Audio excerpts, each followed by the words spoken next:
Sa problemang pinagdadaanan at kailangan ng payong kaibigan, pwede mo akong maasahan. Ako po ang inyong lingkod, Tagapanood TV. Isang mapayapa at masaganang araw po sa ating lahat. Welcome back po dito sa ating YouTube channel at Facebook page. Ngayong araw po, ang ating gagawa ng reaction video ay galing po sa channel ng Ibang Klaseng Balita. Nasa description po yung link ng kanyang channel. Bisitahin po at pakisubscribe na rin. Pero bago po tayo magpatuloy, nais ko lang po kayong pasalamatan sa inyong walang sawang suporta at pagtangkilik po dito sa ating channel. At kung kayo bago lang po na napadaan dito sa ating channel, huwag niyo po sanang kalimutan na mag-subscribe. Hit nyo na rin po notification bell para lagi po kayong updated sa mga bago pang video na ating ilalabas. So simulan na po natin ang ating reaction video sa araw na to, mga tagapanood. Let's do this! So yun po mga Dabir Kads, mga kabiyay, so mabiyayang araw po sa ating lahat. At welcome to my YouTube channel na kung saan kung maraming chismisan, marami kang alam. So ngayon yung pag-uusapan natin nito, isa sa mga pinag-uusapan ngayon. Tutusin dito, wala naman talaga akong pakay dito sa video to. Wala talaga, promise. Kaso, na ano lang ako na tawag dito, na nagka-interest ako nung may mga nagko-content na iba. Na isa nga po daw sa host ng It Bulago ay tsatsang chuchugiin na. Dahil nga sa ginawa niyang ito. So yun yung isa nga po daw sa mga host ng Tape INC, Itbulaga pala, Itbulaga. Oh. Ay di umano ay tinanggal daw, tinanggal. Or tatanggalin. Or papalitan. Dahil nga daw po ito ay may ginawang karumal-dumal. Karumal-dumal talaga. Karumal-dumal na kasalanan sa sa tawag dito sa Tape INC or sa Itbulaga. Ewan ko lang kung totoo to Disclaimer hindi ako nagsabi nito Ito yung mga video na papanoorin natin, ito yung nagsasabi. Tsaka yun ayon sa aking sources, na nandun sa fake Bulaga or sa generic or revamp na Itbulaga, ay ito nga daw po si Buboy Villar ay may ginawang karumal-dumal. Ngayon, hindi naman natin pwedeng ilabas yun kasi alam nyo naman na mainit sa atin yung mga yan. Baka mamaya, syempre, hindi natin pwedeng ilabas yung issue na yun kung ano ba yung ginawa niya. Hayaan na natin yung iba yung maglabas. Pero ito, ichinempo daw, ichinempo sa araw ng day off niya or daw para daw hindi masyadong mahalata. Pero ang totoo daw, ay pinagpahinga nga daw po ito dahil may ginawang karumal-dumal. Paano ba? Paano ba natin sabihin? Kapag binline item kasi natin, pangit kasi nasabi ko na yung pangalan ni Buboy Villar. Pero yun nga, may hindi nga daw kaya yung ginawa to. Ayon dun sa ating source pero hindi pa natin lalabas yan. Mag-abang tayo, Mag-abang tayo sa mga ilalabas ng ibang mga influencer. Yung mga kapwa natin influencer. Hayaan natin sila unang maglabas. Naku po, naloko na. Sa kabila pala ng mga ginagawa ni Buboy Villar para sa Fake Bulaga, sa Tape INC, na yun nga, ginagawa niya lahat mga tagapanood, di ba? Yung mga kagustuhan nila, ultimo nga paninira o pagpaparinig sa TVJ sa kay Master Henyo, ginawa na po ni Buboy Villar para lang matuwa po sa kanya yung Tape INC, di ba? Tinitira po nilang dalawa po ni Isko Moreno. Pagkatapos po gawin ni Paulo, sila naman po dalawa ni Isko Moreno ang nagpaparinig, bumabanat sa TVJ. Pero baliwala pa rin pala po yun, mga tagapanood, Kung totoo man po na binitawan na o tinanggal na si Buboy Villar sa Fake Bulaga. Tinanggal na po siya ng Tape INC. Kawawa naman po, mga tagapanood. Baliwala po yung kanyang pagpapakita ng pagmamalasakit at pagsipsip po sa Tape INC, sa Fake Bulaga para po maging regular host po nito.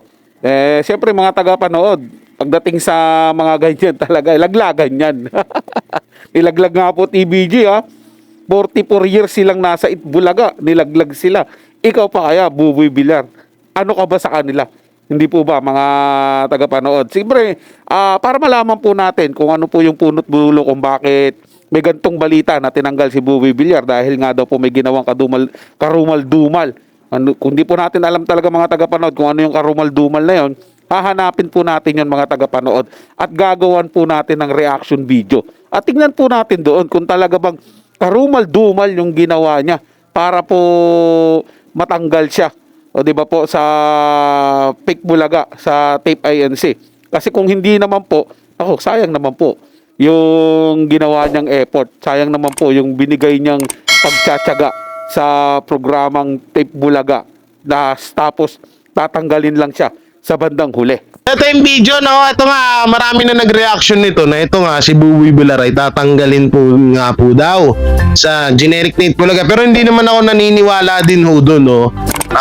Ano rin tayo, no? Huwag tayo basta-basta gumawa rin ng issue. Ano lang daw siguro to, para sa akin, kung hindi day off, baka pinagpahinga muna siya dahil masyado siyang mainit.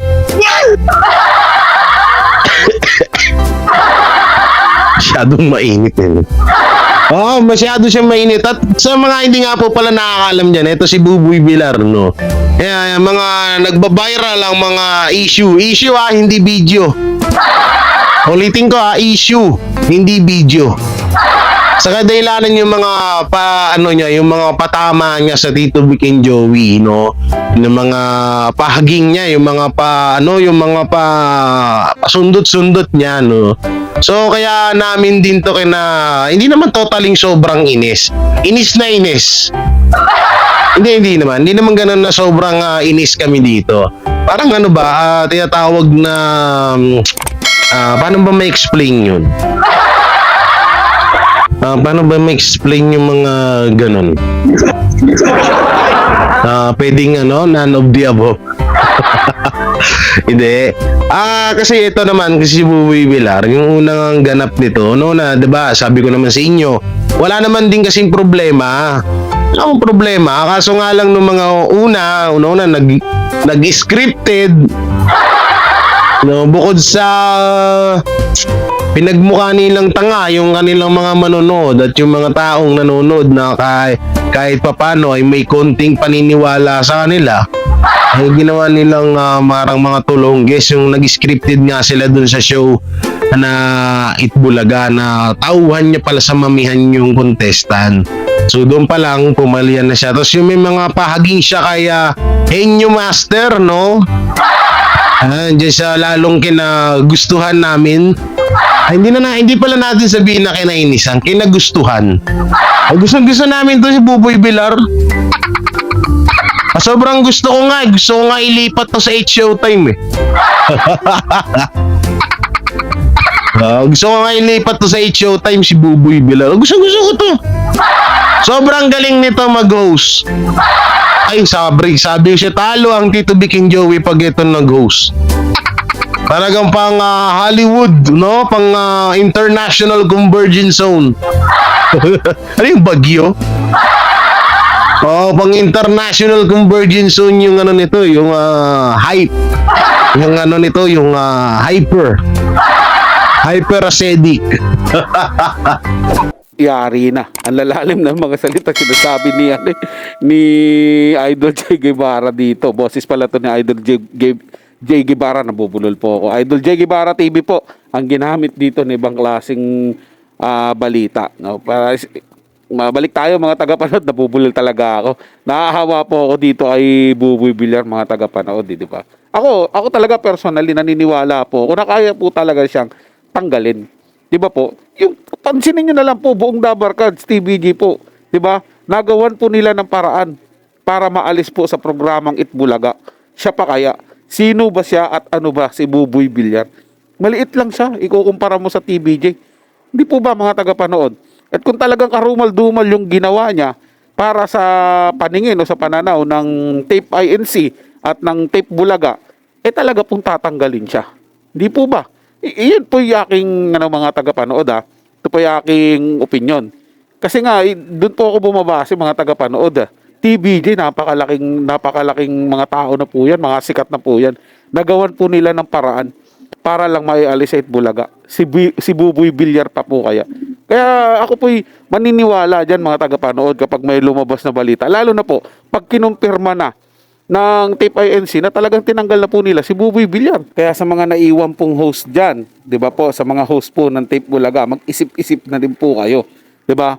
Kaya gaya po ng sinabi ko kanina at paulit-ulit ko pong sasabihin ito dito sa ating channel na kung ang TBJ nga, ang buong Dabarkans, nagawa nila ng paraan para mapaalis sa programang Itbulaga. Sila pa po kaya na hindi naman ganun kalaki ang inambag nila dyan sa Tape Bulaga. Nalulugi pa nga po sila, di ba mga tagapanood? So, hindi rin po malayong mangyari. Napalitan din po sila at humanap ng ibang host na tingin nila magpapaangat po sa kanilang programa. So, yun lang po mga tagapanood. Naway nagustuhan nyo po yung paksang ating tinalakay sa araw na to. At kung kayo bago lang po na napadaan dito sa ating channel, huwag nyo po sanang kalimutan na mag-subscribe. Hit nyo na rin po notification bell para lagi po kayong updated sa mga bago pang video nating ilalabas. Share, like, and comment din po kayo mga tagapanood at inyong babasahin at pupusuan. So hanggang sa muli po, ito yung Tagapanood TV. Komento at opinion lamang, wala pong personalan. Paalam po at mabuhay po kayong lahat.